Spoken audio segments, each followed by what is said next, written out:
Good morning and welcome to a random acts of poetry. So today's piece is from the Empire of Thoughts. Um, when these poems were written, so this particular piece would have been written probably early August, and it takes time to come around to them. And I've kind of set myself a limit. When I first started recording these poems, I was so engrossed, I was like recording 3 a day. I had a huge sort of like backlog of writing, and it was quite an exciting experiment to do. Then I kind of realized, oh, I've run out of things to write. Where's the experiences? Where's the explanations?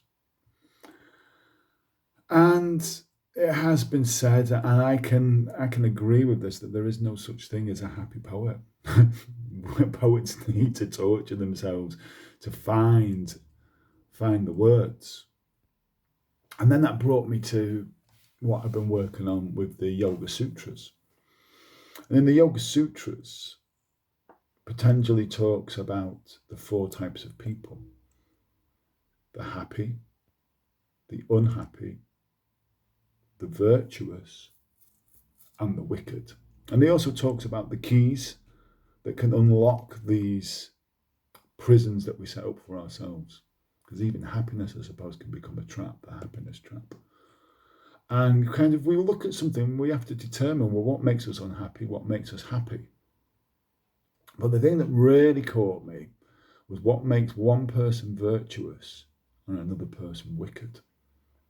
What makes somebody a wicked person? And quite often the wicked hide themselves as being virtuous. And this is something that we need to be aware of, that we're trying to put forward this kind of, to say enlightened is wrong, but a virtuous personality. I will resist these temptations. I'm better than you because I don't do this thing and I don't do that thing. And ultimately, this comes down to a decision of the self. And when this was written, I was in a very, very dark place. I'm happy to say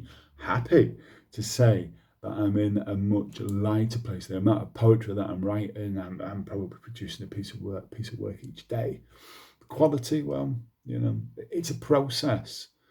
You write it, you feel the experience, you write it, put it down on paper, revisit it, and then if you're happy with it or unhappy with it, or if it prods you, read it, share it, use this medium of YouTube that we've got.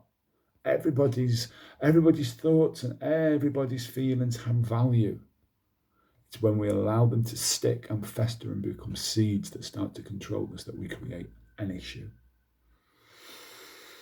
Just to go back to those locks, Patanjali says that when you meet the happy, greet them with friendliness. When you meet the unhappy, greet them with compassion. When you meet the virtuous, greet them with delight. And when you meet the wicked, greet them with indifference. But again, I would suggest that this is down to our own seeing and our own perception. So this poem, which I only titled today, is called Locks and Keys. There's more to say about this, by the way. Things that come dropping into your world, like people sharing their own journeys and their own learning experiences of unlocking ourselves, untethering ourselves. Locks and keys. A profound sadness settled upon me today, as that realization of what was sacrificed was once held so dear and close. Regardless of the price we have to pay, we follow these footsteps towards obscurity with a predetermined inevitability. What was lost? An actual physical thing, or just the idea of a blatant lie based upon physicality?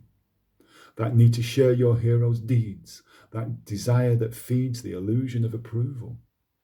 No accomplice is needed for this wanderer's journey. No scripture of mumbled texts as a guidebook to absolution, for this road is often travelled, yet seldom understood. Meandering from disaster to calamity, we attach the mind to ideals of success and ultimately victory, and all for what? The loss of the self in the tangled mess of the so-called right thing.